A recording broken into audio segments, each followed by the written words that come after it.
इस वक्त GDP world economy इस वक्त सबकी डाउन जा रही है। फिर भी मैं समझता हूं कि इंडिया ने फिर भी किसी हद तक कंटेन किया हुआ है अपनी जीडीपी ग्रोथ को। हालांकि जीडीपी यहां भी नीचे जा रही है, 0.2% या कुछ नीचे आई है। लेकिन असल में एक बात है कि जो पैंडमिक की वजह से पूरी वर्ल्ड इकोनॉमी इस वक्त शेक हुई है। चाइना, अमेरिका, यूरोपियन कंट्रीज़ जिनकी इकोनॉमी बहुत साउंड थी वो भी सर्वाइव नहीं कर पा रहे हैं। तो यहाँ पर जो आपने बात की, वहाँ पे खाली मैं नहीं था, वहाँ पे इंडस्ट्री को रिप्रेजेंट कर रहे थे, वहाँ पे फ्रूट ग्रोवर्स को रिप्रेजेंट कर रहे थे। खाली मैं एक तो था नहीं। अगर मैं अकेला होता इंटरेक्शन में तो ज़रूरी मैं स्मॉल इंडस्ट्रीज़ की भी बात करता। दूसरी उनके रिप्रेजेंटेटिव माशाल्लाह उन्होंने पहले भी इनसे मुलाकातें की हैं और मैडम ने हमें ये भी कहा है कि जो ऑनरेबल गवर्नर साहब है, लेफ्टिनेंट गवर्नर मनोज सिन्हा साहब, उन्होंने पहले ही उनके साथ मुलाकात करके यहाँ के लिए, यहाँ की इंडस्ट्री के लिए एक पैकेज मांगा है। और उन्होंने हमें कल उस इंटरेक्शन के दौरान इस बात का एश्योरेंस दी उन्होंने कि मैं उस पैकेज पर फेवरेबली कंसिडर करूंगी और वो दे दूंगी। तो जो वहाँ पे मुख्तलिफ लोग बैठे थे, टाइम उनको कम मिला। They only allowed 4 speakers to speak and luckily I was one of them. तो खाली 4 लोगों ने बात की। उसमें जम्मू के इंडस्ट्री के जो लोग हैं उन्होंने बात की, उन्होंने अपनी बात रखी। कश्मीर के जो थे उन्होंने बात रखी। तो मुझे नहीं लगता है कि मेरी कोई ज़रूरत थी बाकी लोगों को। ये बात है कि जो कल की मीटिंग जो वर्चुअल मोड में मीटिंग हुई honourable finance minister of India Nirmala Sitharaman ji से, उसमें उनका पर्टिकुलर एक सब्जेक्ट था कि जहाँ की जो इंडस्ट्री है उसमें commerce and industry and commerce के लोग थे और पब्लिक सेक्टर अंडरटेकिंग्स। चूँकि मैं रियासत में अर्स्टवाइल स्टेट में आज की जिसको हम यूटी कहते हैं, इसमें मैं पीएसयूज़ को रिप्रेजेंट करता हूँ। तो मेरा मैंडेट पीएसयूज़ के ही इर्द गिर्द था। तो उससे बाहर मैं जा नहीं सकता था, किसी और की बात करता मैं। I would love to represent other people also, but I don't have mandate to represent their aspirations before the honourable finance minister. So मैंने अपने दायरे में रहते हुए खाली पब्लिक सेक्टर के बारे में बात की।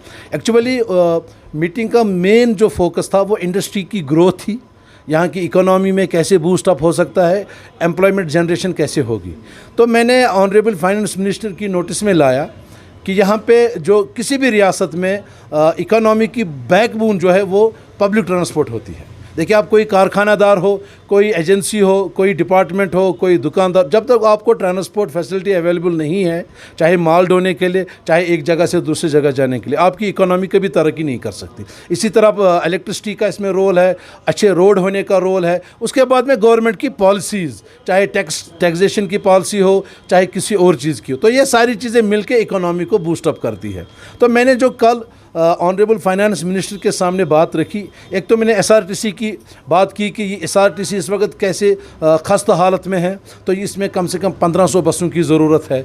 मैंने बात की तनख्वाह नहीं है मुलाजमीन की, उनकी तनख्वाह देने की ज़रूरत है। मैंने बात की हैंडलूम डेवलपमेंट कॉरपोरेशन में हम किस तरह से आर्टिज़न को अपने घर में जाके रोज़गार देते हैं, उनको फाइनेंशियली मदद करने की ज़रूरत है। मैंने बात की एचपीएमसी जो फ्रूट ग्रोवर है, खासकर एप्पल इंडस्ट्री से वाबस्ता लोग हैं, एचपीएमसी उनके लिए एक बहुत बड़ा रोल अदा कर सकती है। अगर उनको जूस कंसंट्रेटर दिए जाए हर एक डिस्ट्रिक्ट में, हर एक मंडी में, अगर उनको कोल्ड स्टोरेज का फैसिलिटी दी जाए, तो हमारे जो फ्रूट ग्रोवर है वो काफ़ी तरक्की कर सकते हैं। डायरेक्टली इनडायरेक्टली वो क्या नाम इसका एम्प्लॉयमेंट भी जनरेट कर सकते हैं। मानना है कि गवर्नमेंट ऑफ इंडिया ने, जहाँ तक जीडीपी का सवाल है, गवर्नमेंट ऑफ इंडिया ने बाकी कामों पे फोकस लगाया है।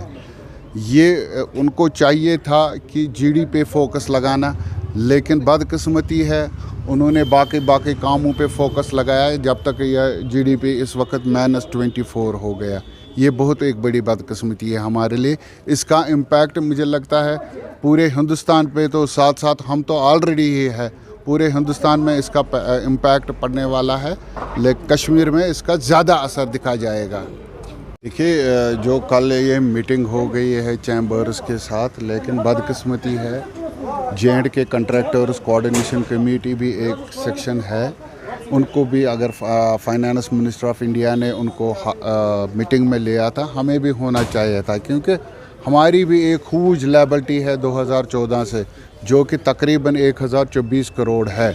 हम उनकी मुखालफत नहीं कर रहे हैं कि वो क्यों मिले, लेकिन मेरी गुजारिश honourable finance minister of India से ये थी कि वो हमें भी इसमें ले जाते, इस मीटिंग में ले जाते, हम भी अपनी जो हमारे मसाइल है रिगार्डिंग 2014 से जो भी हमारे मसाइल, हम भी वो उनके सामने रखते।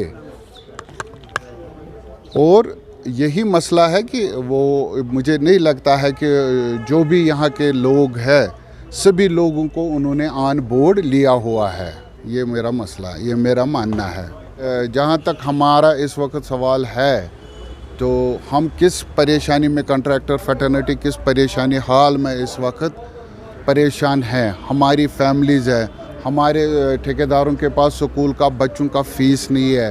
बाकी हमारे जो 2014 से हमने काम किया है तब से आज तक हमारा ये, जब से ये गवर्नर राज यहाँ पर हुआ है, हमारे जितनी भी पिछली बकाया जात पैसा है वो सारा गवर्नमेंट के पास फंसा हुआ है। अभी तक वो पैसा कोई रिलीज़ नहीं हुआ। मेहरबानी करके गवर्नमेंट ऑफ इंडिया को चाहिए कि वो जो हमारा सारा पैसा पिछला है वो हमें जल्द से जल्द, हम इस वक्त फाका कशी की हालत में हैं। हमारे ठेकेदार यहाँ पर जो हमारे हॉट मिक्स प्लांट है वो तकरीबन 100 के करीब है, लेकिन इसकी वजह से इस वक्त सिर्फ 22 प्लांट यहाँ पर काम कर रहे हैं जिनके पास अभी थोड़ा थोड़ा पैसा है। बाकी सारे प्लांट बेचारे जिन्होंने पिछले पैसा लगाया काम पर और वापस गवर्नमेंट ने अभी तक नहीं दिया, वो सारे बंद है।